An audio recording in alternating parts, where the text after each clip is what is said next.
Bonne soirée à tous en ce jeudi 12 octobre de l'an 2023. Donc, bienvenue à cette cinquième séance du cours Persécution, Église et disciples. Donc, avant d'aller plus loin, je prends le temps de remercier tous les auditeurs et tous ceux qui apprécient, qui participent en m'envoyant des fois des questions ou des commentaires ou des sujets à apporter, à ajouter. C'est toujours le bienvenu. Donc, en rétrospective, la semaine dernière, on a parlé du bon combat.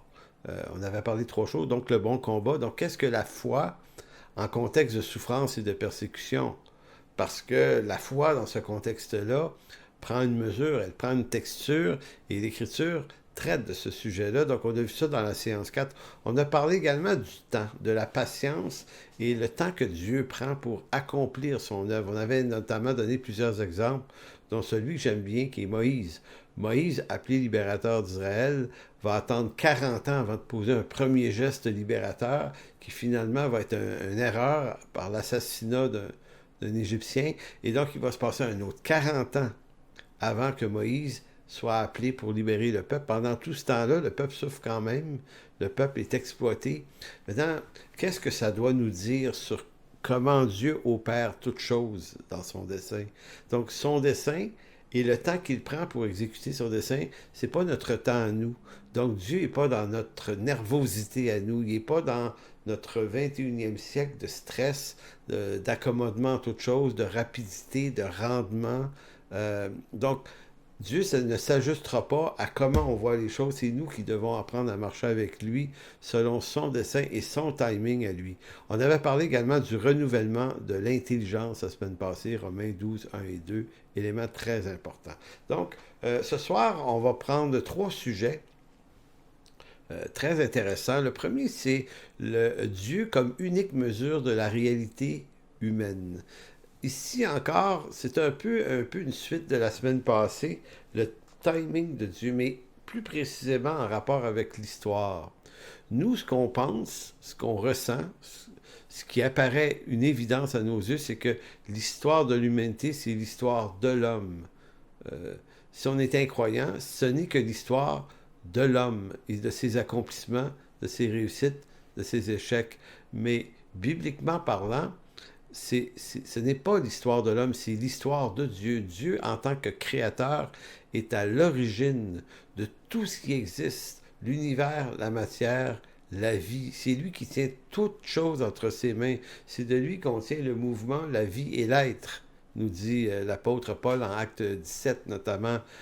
Donc, l'histoire de l'humanité, c'est l'histoire dont Dieu est à l'origine. Il est l'écrivain de cette histoire. Qu'est-ce que ça vient amener, ça, dans notre sujet sur la persécution, les tribulations ou les différentes détresses qu'on traverse? Ben, ça vient nous dire que quoi qu'arrive, fait partie de l'histoire et du dessein de Dieu. Donc, quand on comprend bien ça, on comprend le calme qu'avaient certains prophètes emprisonnés dans l'Ancien Testament, le calme de Moïse aussi, le calme de Daniel, le calme de Paul lorsqu'il est emprisonné, notamment lorsqu'il écrit sa lettre aux Philippiens. Il est en prison, puis il est joyeux, dit-il, et on regarde sa lettre, puis il est calme. Il n'est pas en train de se dire, ça n'a pas de bon sens, je suis en prison, l'œuvre de Dieu avance plus, je suis en prison, prie pour ma libération, parce que là, l'œuvre de Dieu est mise en pause à cause que moi, je ne peux plus agir. Non, l'apôtre Paul ne pense pas comme ça. Si Dieu veut le libérer de la prison, comme il l'a fait dans Acte 16, en faisant shaker la prison, puis les portes se sont ouvertes, il peut le faire. Paul en a aucun doute. Mais si Paul se retrouvait en prison et que Dieu ne shake pas les barreaux de la prison et qu'il doit passer des mois, voire des années en prison, pour lui, c'est tout autant l'œuvre de Dieu. Mais ça fait pas partie de notre compréhension en tant que chrétiens du 21e siècle. Nous, on est dans les modalités de rendement. Donc, on va parler de ça ce soir.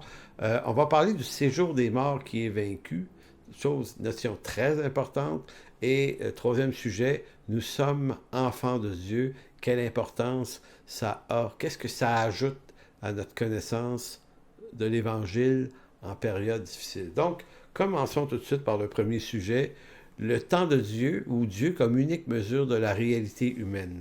Cette semaine, j'ai écrit un article d'ailleurs là-dessus, donc il y a quelques éléments que je vais dire qui font partie de cet article-là, mais pas en totalité. Donc, voyons.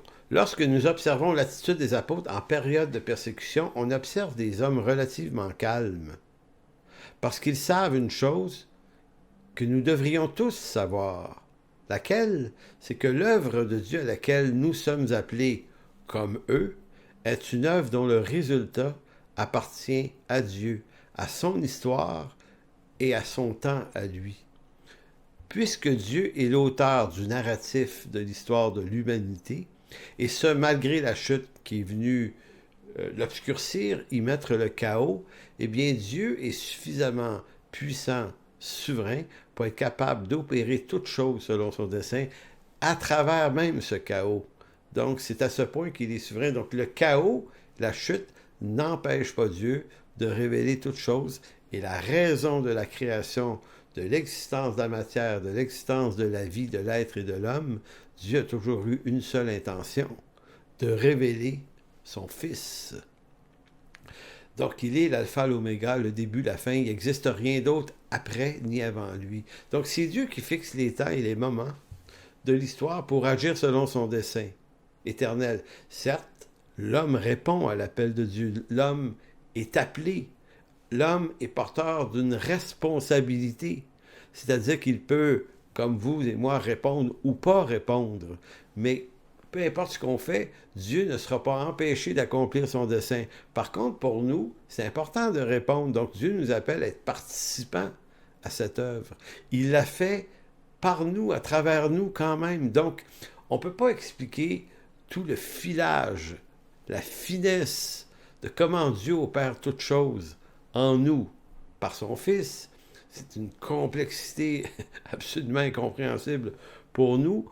Mais on peut comprendre en partie que notre réponse, notre obéissance est de la plus haute importance. On a cette responsabilité. Dieu la récompense, cette réponse-là, cette obéissance.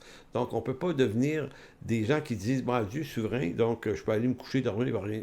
Peu importe, ça ne change rien. Ben, en fait, Dieu ne sera jamais empêché de faire son dessein à cause que tu dors. Mais par contre, il t'appelle à te garder éveillé et à marcher avec lui dans ce plan parce qu'il va te faire vivre des choses, il va te faire comprendre des choses, il va te récompenser pour ces choses. Donc, certes, l'homme répond à l'appel de Dieu pour agir par vocation dans l'œuvre de Dieu, mais ce qui doit être compris, c'est que l'homme n'est pas maître de sa destinée, ni maître des circonstances bonnes ou mauvaises qui s'inscrivent dans son histoire à lui, par rapport au fait que c'est d'abord et avant tout l'histoire de Dieu et son œuvre. Donc, je vous demanderai de tourner dans Ésaïe 46, 9. On va lire Ésaïe 46, 9 à 11, qui nous dit ceci. Écoutez bien, là, le texte est extrêmement puissant en éclairage sur qui est notre Dieu. Ésaïe 46, 9. Souvenez-vous des premiers événements, car je suis Dieu. Il n'y en a point d'autre.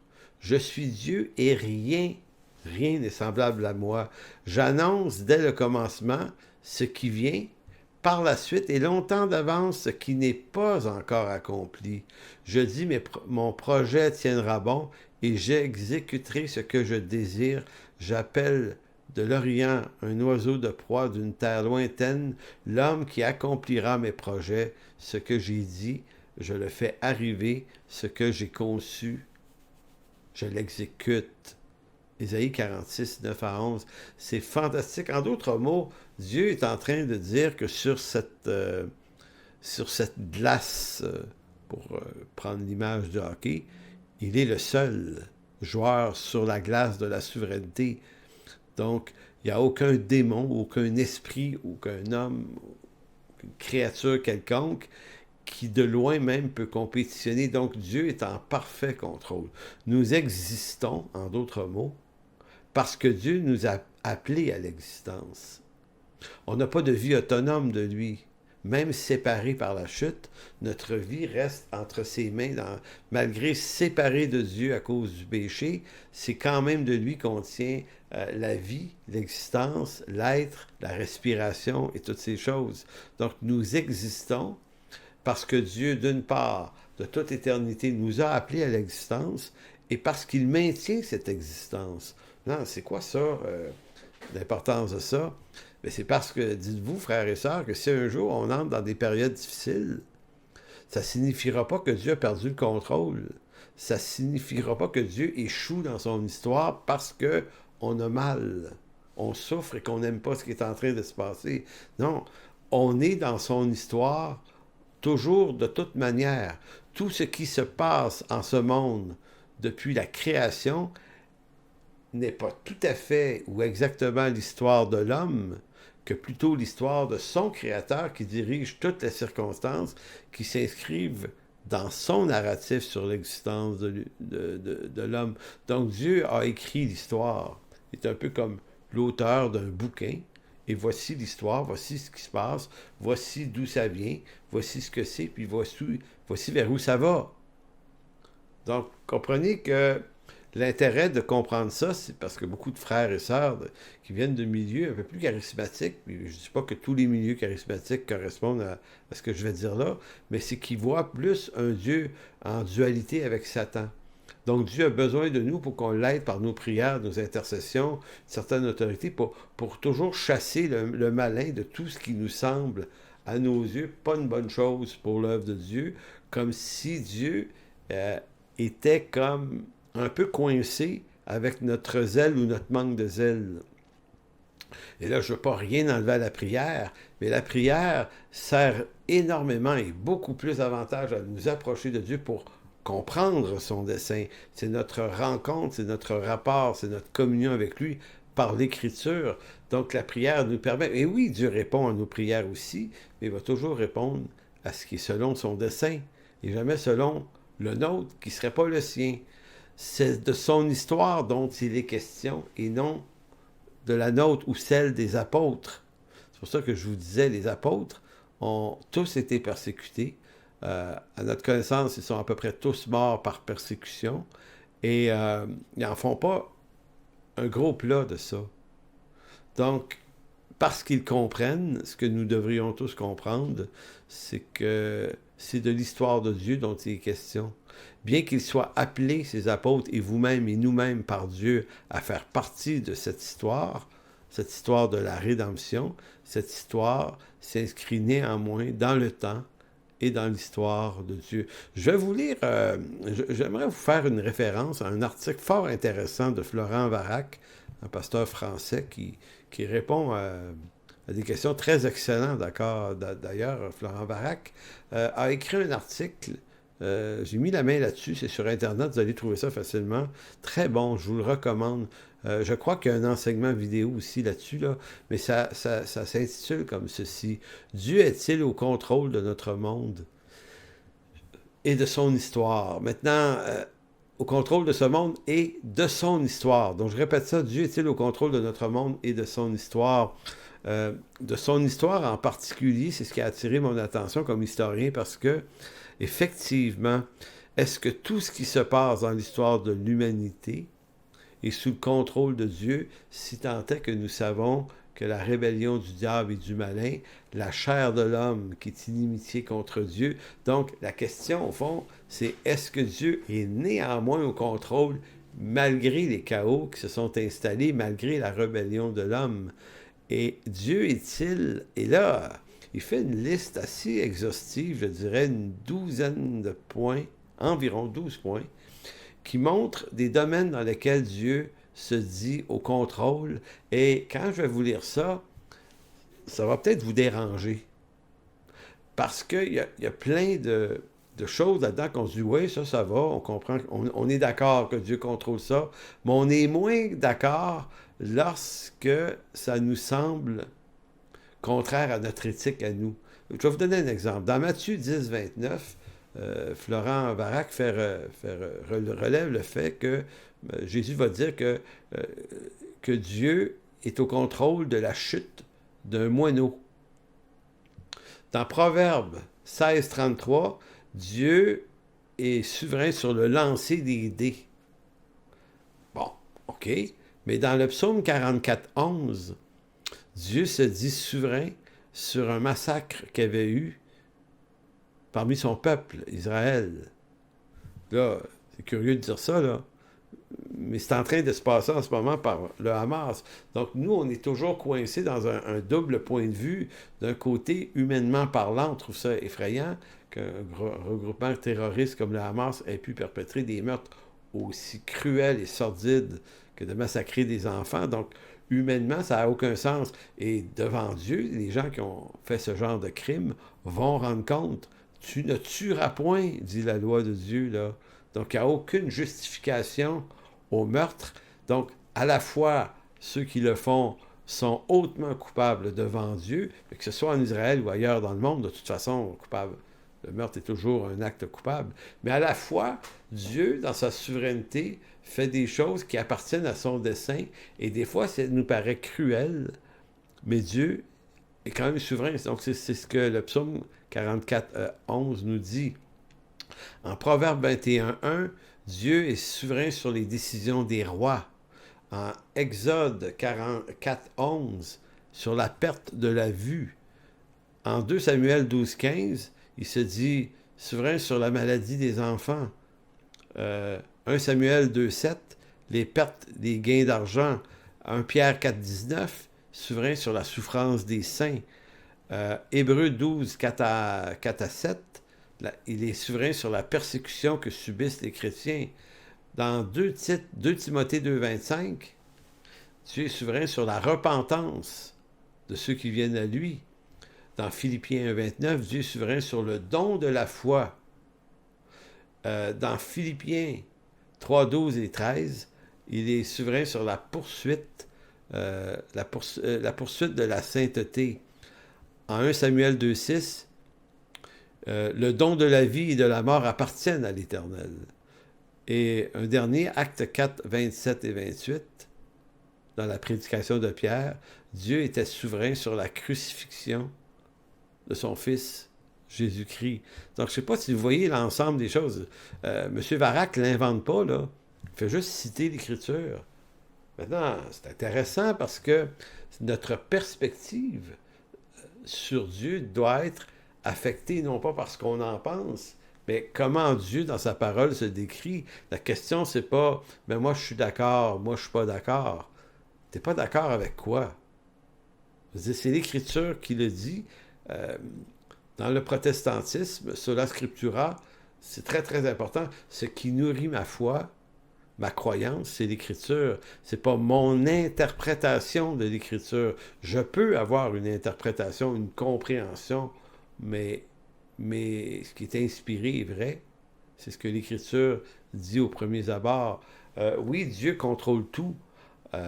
Comme M. Varac va dire, en reprenant les termes d'Éphésiens 11, Dieu est celui qui opère, écoutez bien ça, Dieu opère tout selon la décision de sa volonté.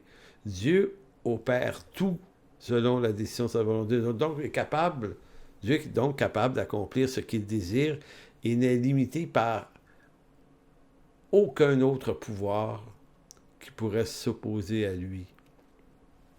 Donc, en toute chose, Dieu utilise les hommes qu'il appelle à son service et qu'il les appelle à son obéissance. Il leur demande d'être attentifs à sa parole, à se soumettre à sa volonté. Et malgré les jours mauvais, on demeure toujours dans la même noblesse. L'Écriture vient nourrir notre action et notre réaction de foi, malgré des situations difficiles. On ne peut pas dire oui, c'est vrai que Dieu ou que les héros de la foi sont des bons exemples, mais là, ici, là, pour nous, c'est pas pareil. C'est pas pareil, nous. Nous, on est justifiés de se fâcher, de s'enrager et de justifier notre colère. Mais non. On est dans l'héritage des apôtres et l'héritage des prophètes de l'Ancien Testament. Donc, le modèle qu'ils sont pour nous, c'est une instruction. Donc, en toute chose, Dieu utilise des hommes qu'il appelle à son obéissance, il leur demande d'être attentifs.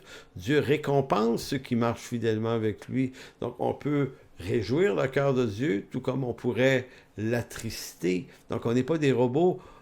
Pour autant, l'homme prend des décisions. Il renonce à lui-même. Il choisit de faire confiance à Dieu. Il ajuste sa vie, ses actions, ses réactions éthiques, morales à la volonté révélée de Dieu. Donc, il ne se dit pas, off. On est en 2023, là, c'est plus pareil. Tu sais, je parlais de concubinage autrefois ou de problèmes d'honnêteté. On a l'impression que à cause qu'on est dans le temps dans lequel on est, ou à cause qu'on a l'âge qu'on a, ou à cause qu'on a une série d'expériences mauvaises derrière, que ça nous justifie de dire, ben maintenant, là, je suis assez vieux pour prendre mes décisions, et ce que Dieu dit, c'est une chose, mais moi, je vais faire ça plutôt, puis il va devoir accepter ça. Non, tu sais, j'ai insisté beaucoup sur l'importance de l'Église, je le réitère encore, on ne choisit pas si c'est une bonne idée d'avoir une Église ou pas. Dieu a choisi pour nous que ça faisait partie de son dessein d'être dans une communauté de foi. Donc c'est pourquoi tout ça c'est important. En période de tribulation et de persécution, l'homme doit apprendre à rester calme, comme les apôtres, sachant que cette condition qui leur arrive est aussi voulue de Dieu, qui, en toutes ces choses, reste souverain. Donc, on fait souvent l'erreur de penser que l'histoire de l'humanité tourne autour de notre existence, de l'existence de l'homme, parce que la réalité humaine, euh, la perceptibilité de la réalité humaine est la seule que nous puissions discerner. Donc, si notre vie spirituelle est très centrée sur l'homme et non pas centrée sur le Christ et sa parole, ben, ça va nous donner d'avoir des réactions contraires à la volonté de Dieu en période difficile. Parce que si c'est de notre histoire dont il s'agit, ben nous, on veut être vainqueurs sur toute chose, on veut accomplir des grandes choses. Nous, on ne la veut pas drabe, notre histoire. Donc, mais si on comprend qu'on est dans l'histoire de Dieu, ben, dans l'histoire de Dieu, là, il y a des affaires étranges qui se passent, qui ne sont pas à notre avantage et à notre gloire. Par exemple, le larron en croix qui se tourne vers Jésus, qui reçoit instantanément le salut et qui, quelques instants après, meurt. Moi, je me dirais, hey, Seigneur, il y en a un qui a cru en toi, laissez donc vivant une couple d'années pour pouvoir témoigner de ça. Vous avez dans Acte également, Acte 7, Étienne qui se fait lapider. Étienne, homme rempli d'Esprit Saint et de sagesse. Tu te dis, il me semble qu'il n'y en a pas tant que ça, des hommes de cette qualité-là. On pourrait-tu se les garder vivants? Non, lui est mort jeune. Donc, ce que j'essaie de vous dire, c'est que c'est pas comme si Dieu nous voyait comme des êtres indispensables à son histoire et à son plan. Euh, donc, Dieu va faire son plan, on est dans son histoire, et la partie de son histoire dans laquelle il nous utilise, ben, ça dépend de lui. Donc, si Dieu permet que vous puissiez, je sais pas moi, décéder cette année ou l'année prochaine, ben, ça sera ça. Vous dire, c'est terminé. Tu reviens à la maison. C'est tout. Il peut nous ramener à la maison par discipline parce qu'on n'a pas voulu se repentir de certaines choses. Puis comme on est ses enfants, Dieu châtie ceux qu'il considère comme ses enfants. Hein, c'est important dans Hébreux chapitre 12. Donc ça peut être pour ça, mais ça peut être tout autant parce que notre temps est fini. C'est fini. Tu reviens à la maison. C'est tout.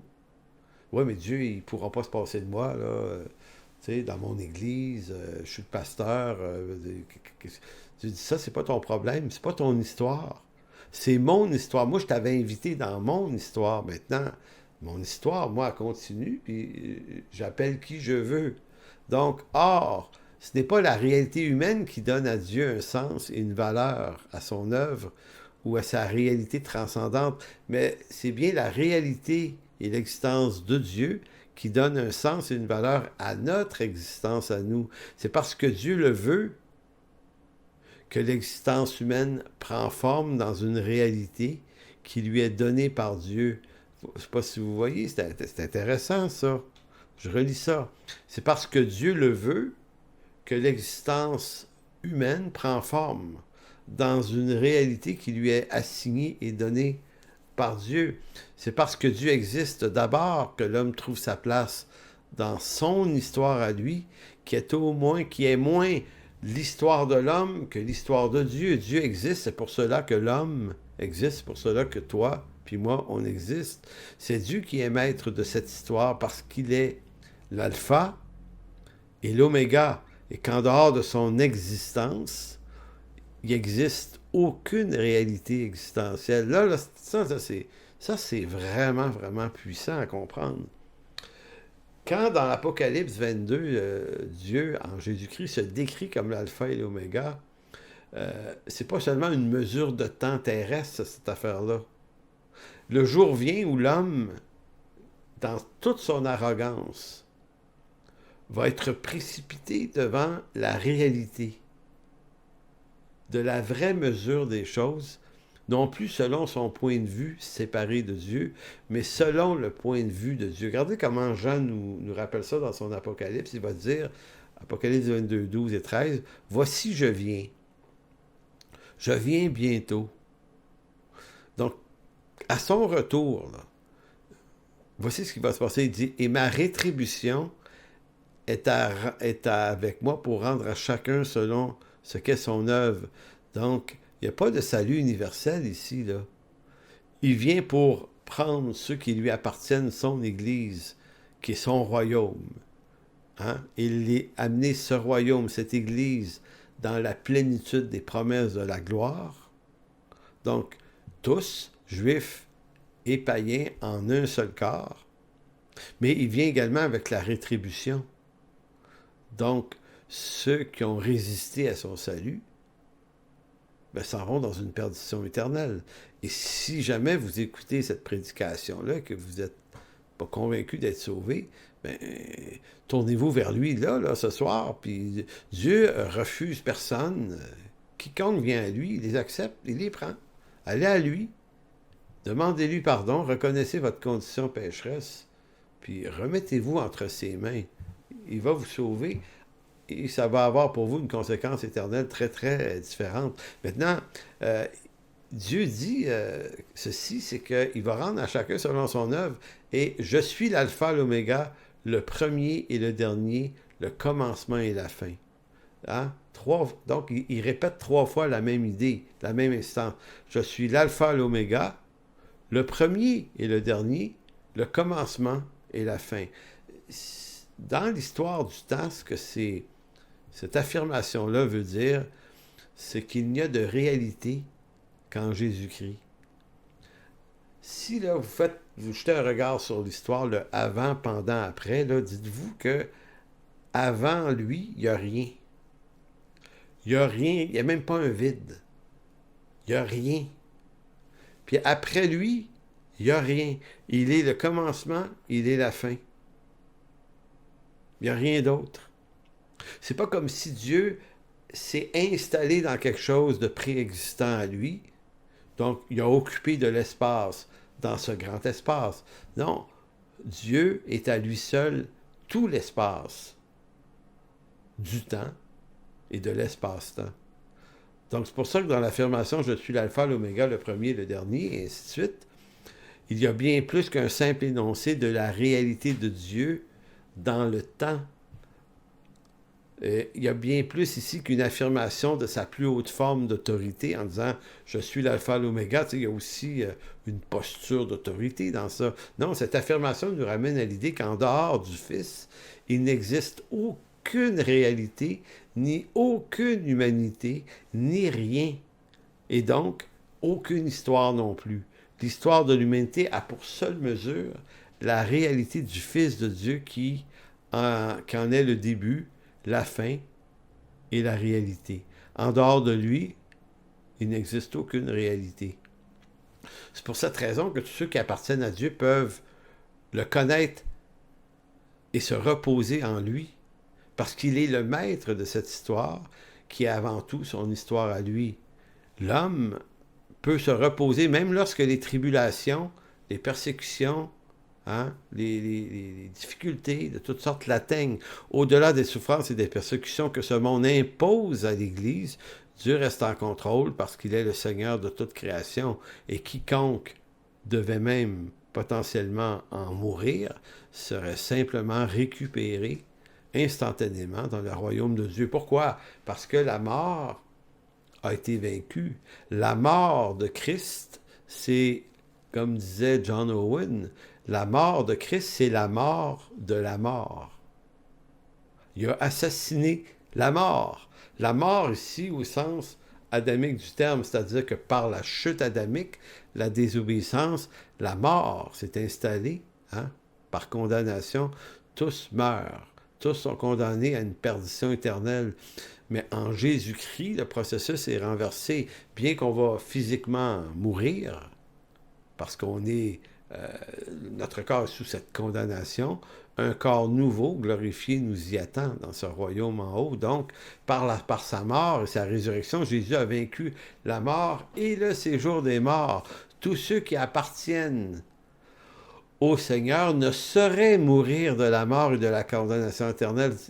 Donc, c'est impossible. Donc, c'est pour ça qu'à un moment donné, Paul va être capable de dire, ben, mourir, ça m'est un gain. Donc, il n'est pas suicidaire, puis il n'était pas déprimé cette fois-là. Il est en train de dire, ben, j'aime ça vivre ici-bas, j'aime ça d'être avec vous autres, mais s'il plaît à Dieu qu'à un moment donné, je puisse mourir, ben, c'est pas une si grosse affaire que ça, parce que ma destinée est meilleure.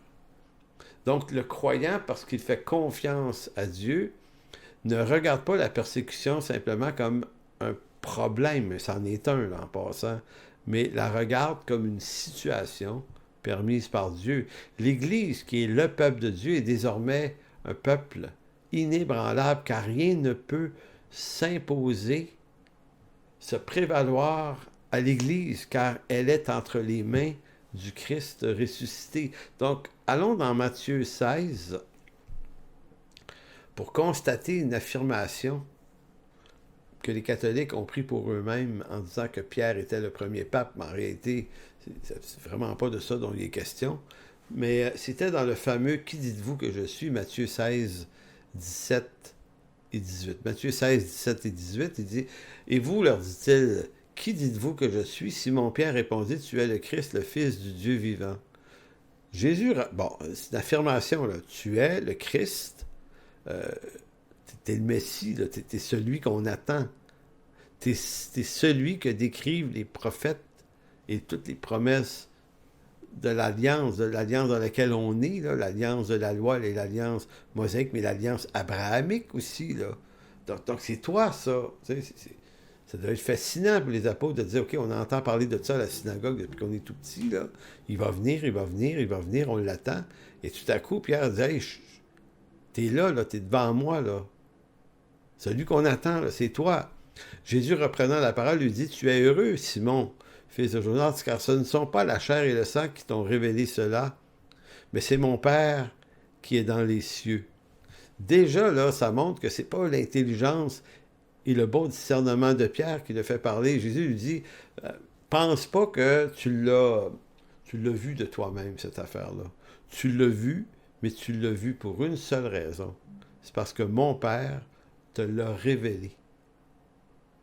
Maintenant, moi, je te dis que tu es Pierre, Pétros, et que sur cette pierre, je bâtirai mon Église, et que les portes du séjour des morts ne prévaudront point contre elle. Maintenant, c'est le mot utilisé, Pierre, c'est ici, là, certains ont vu Pierre, le personnage, tu es Pierre, et sur cette pierre, sur toi, l'homme, je vais construire mon Église. Mais ce n'est pas le raisonnement de Jésus ici. Tu es Pierre, mais sur cette pierre, sur cette révélation que mon Père vient de te donner, c'est là-dessus que je bâtirai mon Église. Bon, Pierre est devenu le premier chef de l'Église. Très intéressant, mais ça ne fait pas de lui la révélation en lui-même. La révélation, ça doit rester le Christ. Donc, c'est sur le Christ que se bâtit l'Église et non pas sur Pierre. C'est très important. Et les portes du séjour des morts ne prévaudront point contre elles. Maintenant, frères et sœurs, quand vous voyez des temps difficiles comme aujourd'hui, quand on voit l'effondrement civilisationnel de l'Occident, qu'on voit que l'Église ne se porte pas bien en Occident, On a l'impression que tout s'effondre, peut être extrêmement décourageant. Mais il faut se rappeler que les portes du séjour des morts ne peuvent pas prévaloir contre l'Église. Donc, peut-être que ce qui peut tomber, ce qui peut s'effondrer dans le monde chrétien aujourd'hui, quelle que soit la dénomination, c'est pas l'Église de Jésus-Christ, c'est peut-être tout ce qu'on y a ajouté, c'est peut-être toute la culture d'Église qu'on s'est donnée. Nous, on a pris ça, puis on en a fait un discours politique dans certains cas. Aux États-Unis, c'est très, très fort. Même ici au Québec, en France, j'entends ça également. Le christianisme devient une espèce de doctrine politique par laquelle on voudrait que se fasse élire un tel plutôt qu'un tel, pensant que c'est ça qui va empêcher une, une portion politique de gauche d'affecter les valeurs chrétiennes et l'Église. Mais en fait, Jésus dit, non, mais vous pouvez pas, les gars, vous pouvez pas. Le monde ne peut pas se prévaloir, ne peut pas affecter l'Église. Le séjour des morts ne peut pas le faire non plus. La condamnation qui vient de la chute a plus de pouvoir là-dessus. Donc la condition pécheresse de l'homme, qui perdure néanmoins dans notre temps, ne peut pas prévaloir sur l'Église parce que le Christ en est la tête, en est le chef. Il la garde dans ses mains. Donc, l'Église n'est pas bâtie sur une personne humaine. Elle n'est pas bâtie sur Pierre ni sur sa piété, mais sur le fondement, le pétros, de la révélation selon laquelle Jésus est réellement le Christ. Donc, la résurrection de Christ marque le début d'une nouvelle ère, d'une nouvelle création par laquelle tout pouvoir appartient au Christ ressuscité. Si dans Matthieu 16, verset 17-18, Jésus avait dit « Le séjour des morts ne prévaudront point contre elle, contre l'Église. » Dans le même livre, Matthieu 28, Jésus s'étant approché, 28-18, leur parlant « Tout pouvoir m'a été donné dans le ciel et sur la terre. » Donc, ici-bas aussi. Là, vous allez dire « Ouais, mais il se passe bien des affaires pas correctes. » C'est pas grave. Dans sa souveraineté, Dieu achève l'histoire des temps et du chaos qui s'est installé, mais lui, son dessein s'accomplit quand même. Il va amener ça, toute chose, à la réunion de ce qui est dans le ciel et sur la terre en Jésus-Christ. Donc, tout pouvoir m'a été donné sur le ciel et sur la terre. C'est pas tout pouvoir me sera donné. Ça m'est actuellement acquis, Jésus. Donc, allez, faites de toutes les nations de disciples, les baptisant au nom du Père et du Saint-Esprit, et enseignez-leur à observer tout ce que je vous ai prescrit. Maintenant, c'est une affirmation hautement d'une autorité certaine. Donc, vous, moi, tous ceux qui appartiennent au Christ, qui formons ce corps qui est l'Église, on est juste entre les mains de celui à qui tous les pouvoirs ont été donnés. Quelle importance ce genre de texte a-t-il dans notre compréhension de l'Évangile sur l'histoire de l'humanité? Ben, c'est que la finalité de toute chose pour l'Église n'a rien à voir avec des mouvements politiques, ni même avec nos super actions, car le pouvoir par lequel l'Église se construit relève de la souveraineté de Dieu qui, par le Christ, possède tout ce qui est nécessaire à l'achèvement de cette œuvre. Que l'Église soit persécutée ou qu'elle soit libre de toute persécution, rien n'entrave jamais le dessein de Dieu pour elle qui s'accomplit malgré les manigances des hommes. Et parce que c'est le Christ qui bâtit son Église, et non des régimes politiques ou des idéologies politiques christianisées, fussent-elles les meilleures, ça ne change rien. Donc, je ne suis pas en train de dire qu'on ne doit pas voter pour le meilleur des partis qui ressemblent le plus à nos valeurs, évidemment, sauf que c'est pas ça qui va altérer ou augmenter la qualité de l'Église, puisque Christ fait lui-même avancer son œuvre. Très important, ces points-là. Allons maintenant à un autre point qui est l'adoption. Ce qui constitue, et là vous allez dire l'adoption, c'est-à-dire que l'adoption, c'est la doctrine qui montre, par plusieurs passages, que le salut de Dieu, la satisfaction que Dieu a à nous sauver, c'est pas seulement de nous faire éviter l'enfer. Tu sais, c'est pas comme si Dieu se disait, je me sens coupable, j'ai créé une humanité, puis à cause d'Adam, l'imbécile le premier, là, Il y a foutu de bordel là-dedans. Ils s'en vont tous en enfer. Faudrait bien faire quelque chose. Hein, mon fils, qu'est-ce que t'en penses? Faut y sortir de là, là. Hein, tu voudrais-tu y aller, payer le prix? Bon, je dis ça grossièrement, évidemment, vous savez bien que ça ne s'est pas passé comme ça. Mais en fait, quand Dieu décide de nous sauver, c'est parce qu'il a vraiment envie de le faire. Peut-être que toi, tu t'aimes pas beaucoup, puis ta vie, c'est pas fort, puis tu as des échecs, puis tu craches ta vie, puis peut-être. Mais l'intérêt des choses, c'est que Dieu prend plaisir en toi, quand même. Comme un père, une mère prennent plaisir à leurs enfants, même s'ils vont pas bien. Puis souvent, les enfants vont pas bien. Mais c'est pas parce qu'ils vont pas bien qu'on se dit, bah là, il va pas bien, il est moins mon enfant. Non, on souffre pour nos enfants, puis on se réjouit pour nos enfants. Et c'est pour ça que Dieu utilise le modèle de père. Il se fait appeler père. Non pas seulement notre Dieu, mais il se fait appeler notre Père. Donc, dans la prière de Matthieu 6, il dit, voici comment vous devez prier notre Père. Puis moi, je trouve ça intéressant parce que dans l'Ancien Testament, cette formulation-là de Père est beaucoup moins présente. Maintenant, Dieu dit, je ne serai plus pour vous juste un Dieu.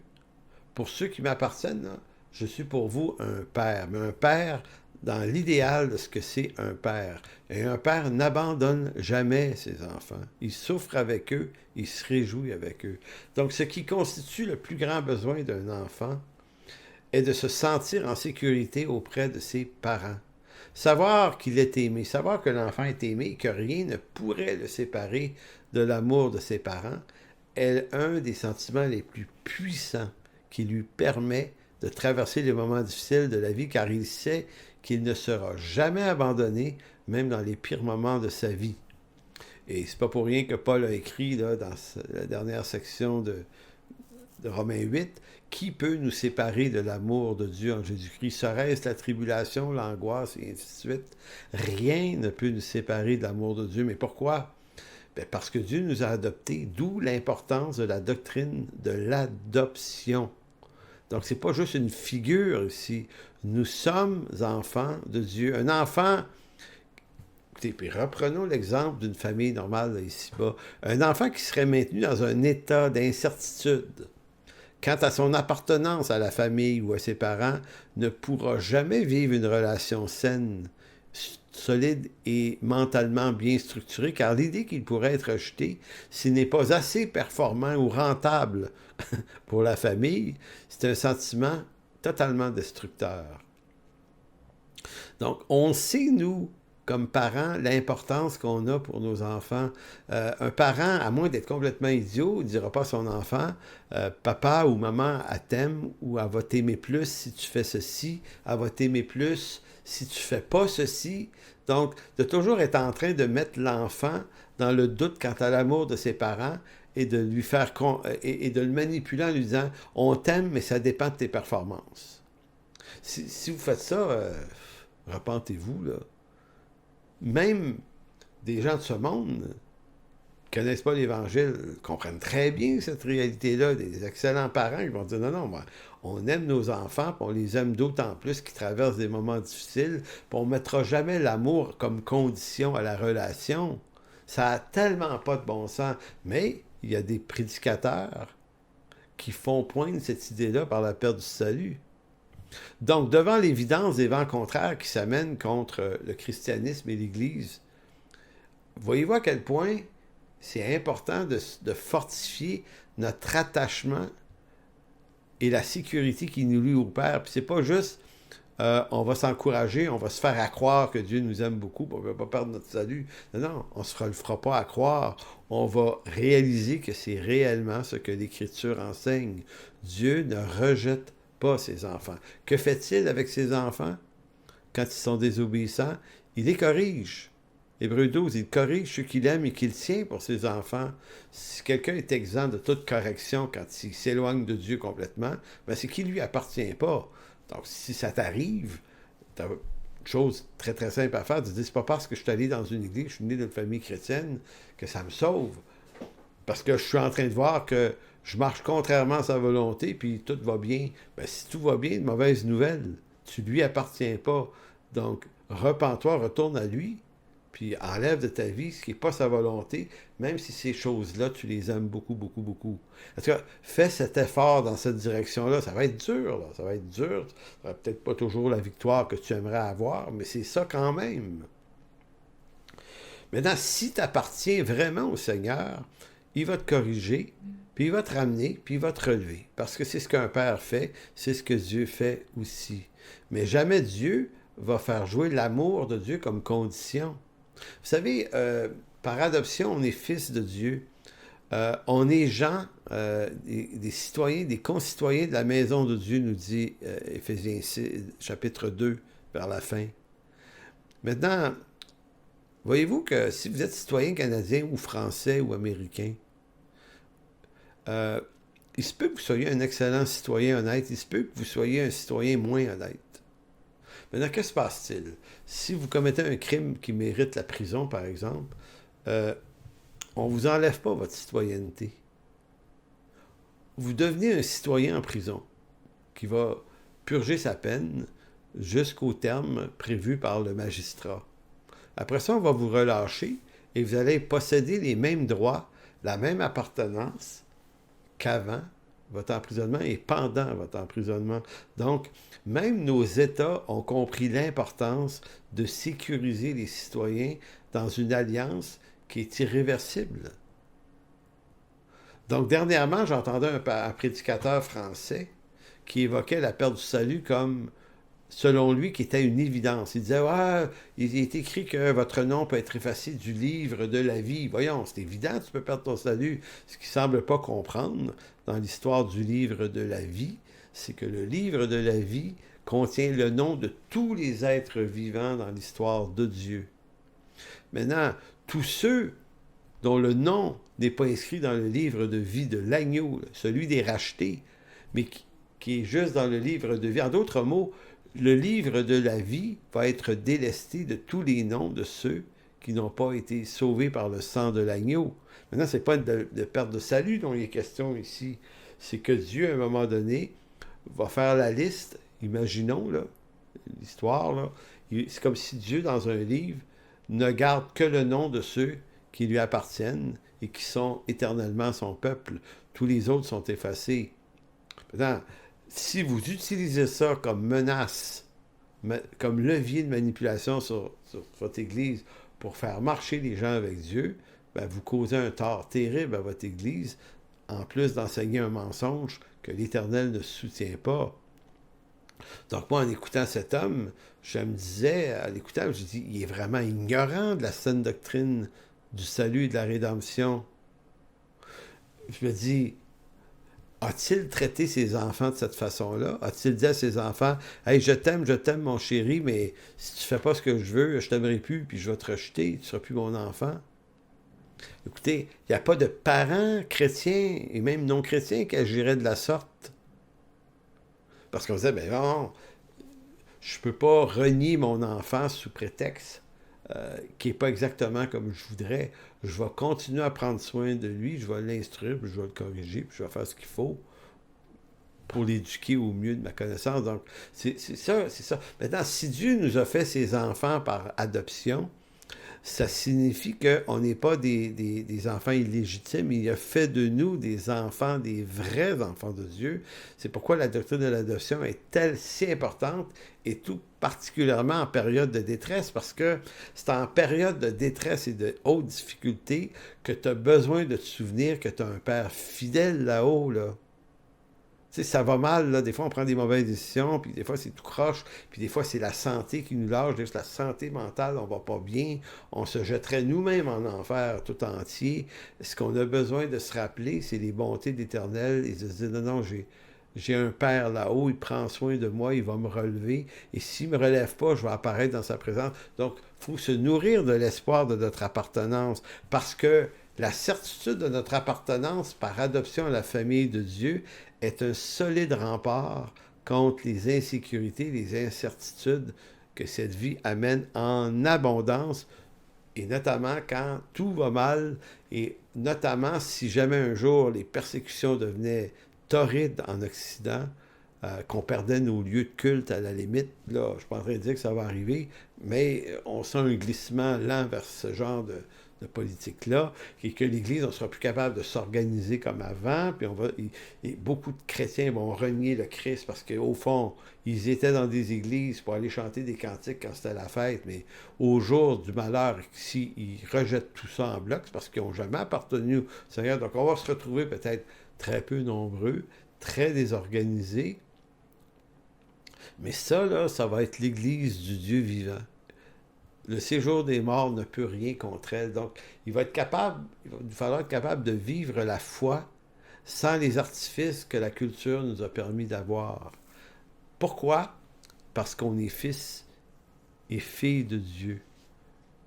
Galates 4, versets 3 à 7 nous dit, « Nous aussi, de la même manière, lorsque nous étions enfants, nous étions sous l'esclavage des rudiments du monde, mais lorsque les temps ont été accomplis, Dieu a envoyé son Fils, né d'une femme, né sous la loi, afin qu'il rachetât ceux qui étaient sous la loi, afin que nous reçussions l'adoption. Et parce que vous êtes fils de Dieu, Dieu a envoyé dans nos cœurs l'Esprit de son Fils qui crie « Abba, Père !» Ainsi tu n'es plus esclave, mais fils, et si tu es fils, tu es aussi héritier par la grâce de Dieu. Ne pensez-vous pas qu'un jour, si je me retrouvais d'un cachot, là, que ça serait vraiment une promesse extraordinaire à me rappeler en me disant, tu es peut-être en train de perdre tout l'héritage des biens de ce monde, mais tu es héritier. Tu es un fils de Dieu, héritier par la grâce de Dieu. Ça ne devient pas ça, les paroles qui nous consolent.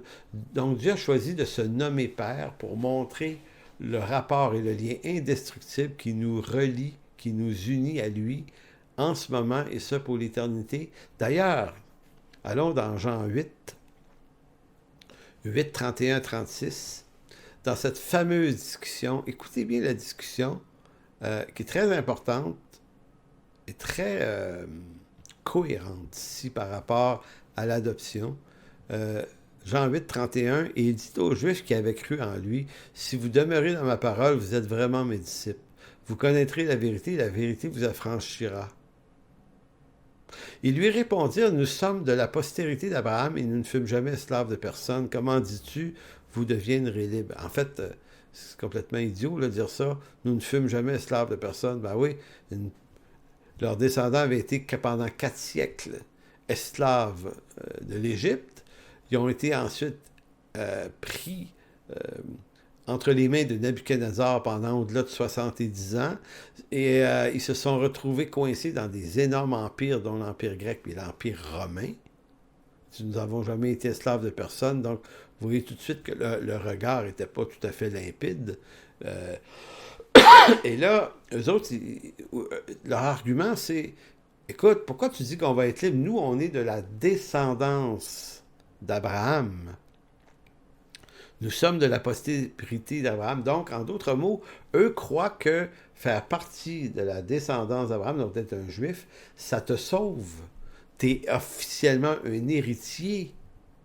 Mais souvenez-vous, dans Galates, qu'on vient de lire, les héritiers, c'est pas ceux qui le sont par la loi, mais qui le sont par la foi. Ceux qui sont appelés par Dieu à ce salut vont crier à Abba Père et deviennent héritiers par la grâce de Dieu. Donc, vous voyez ici ce que Paul explique dans Galates et comment les Juifs, eux, comprenaient ça. Eux autres, ils disaient, non, nous autres, notre appartenance à la descendance d'Abraham est suffisante. Et Jésus leur répond, en vérité, je vous le dis, leur répliqua Jésus, quiconque se livre au péché est esclave du péché. Or, l'esclave ne demeure pas toujours dans la maison, le Fils y demeure toujours. Si donc le Fils vous affranchit, vous serez réellement libre. Ce dont il est question dans cette discussion que Jésus... c'est que Jésus est venu délivrer l'homme du péché. Étant, il dit, quiconque se livre au péché, nous, on entend péché au pluriel, les mauvaises actions. Mais ici, c'est péché, et si vous lisez Jean 8 au complet, vous allez le voir, c'est péché au sens de l'origine du péché, c'est péché au sens de la condition pécheresse qui revient de la chute. Jésus parle d'ailleurs de ce péché qui est là depuis le commencement. Voyez-vous? Donc, si vous êtes livré à ce péché-là parce que vous êtes juste né d'Adam, ben vous n'êtes pas fils de Dieu. Donc, c'est dans ce sens-là. Et en même temps, mais si le Fils, lui, Christ, vous a franchi, bien là, vous êtes réellement libre. Libre de quoi? Pas libre de ne plus jamais commettre de faute dans cette vie, mais libre des conséquences de la chute, du péché de la chute adamique. Les Juifs croyaient que leur appartenance au peuple d'Israël et à la descendance d'Abraham suffirait à leur salut. Mais Jésus leur dit plutôt que la descendance abrahamique les maintient dans un état d'esclavage par rapport au péché, et la loi de Moïse également, car le seul qui puisse les affranchir de la condition pécheresse, c'est le Fils de l'homme, Jésus, le Messie incarné. Celui qui reste esclave du péché et de la chute est chassé de la maison. C'est pour ça qu'il dit, l'esclave ne demeure pas dans la maison, mais le Fils, lui, demeure. Donc, si donc vous êtes fils et filles de Dieu, vous êtes incommensurablement appelés à vivre dans la maison du Père pour l'éternité. Et c'est extrêmement important de saisir, d'approfondir, de maîtriser ces réalités bibliques-là, parce qu'au jour du malheur, puis là on parle de persécution, mais au jour de la maladie, là, quand tu te retrouves là, en fin de vie à l'hôpital, malade, là, puis tu possèdes pas toute ton intelligence et tes pensées, puis des maladies dégénératives affectent ta mémoire ou affectent ton corps, puis que tu n'es plus sûr de rien, là, puis tu dis, hey, là, j'ai-tu une bonne vie assez? Puis là, tu commences à faire ce genre de calcul et d'analyse. Ce que tu as surtout besoin de te rappeler, c'est que tu es enfant de Dieu. Et Dieu aime les siens, même si ça n'aura pas été parfait notre affaire. Le seul fait qu'on lui appartienne est suffisant pour notre salut. Donc, je termine sur la lecture de 1 Jean chapitre 3. 1 Jean 3, 1. Voyez quel amour le Père nous a témoigné pour que nous soyons appelés enfants de Dieu, et nous le sommes. Si le monde ne nous connaît pas, c'est qu'il ne l'a point connu. Bien-aimés, nous sommes maintenant enfants de Dieu. Donc, il le répète 2 fois, nous sommes enfants de Dieu, et ce que nous serons n'a pas encore été, on pourrait dire, pleinement manifesté, mais nous savons que lorsque cela sera manifesté, nous serons semblables à lui, parce que nous le verrons tel qu'il est. En d'autres mots, corps glorifié. Quiconque a cette espérance en lui se purifie comme lui-même est pur. Donc voilà en quelque sorte la conclusion de cette 5e séance, en espérant que ça ait pu vous faire du bien, vous nourrir, vous encourager, vous édifier, frères et sœurs. On se revoit donc la semaine prochaine, jeudi le 19. D'ici là, portez-vous bien.